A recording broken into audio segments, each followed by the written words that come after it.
Need to void a sales order in Zoho Books but can't figure out where to click?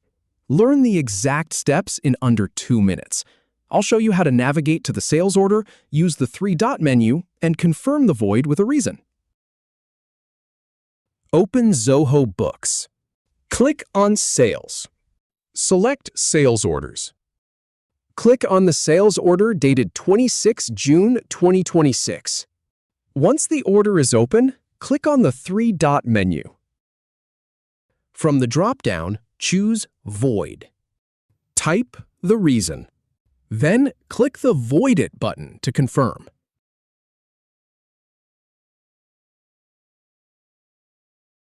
If a confirmation dialog pops up, just click on Proceed.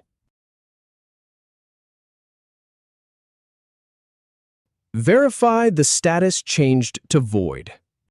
If you have any feedback or if any info is inaccurate, please leave a comment below. We'll do our best to answer or redo the video if needed.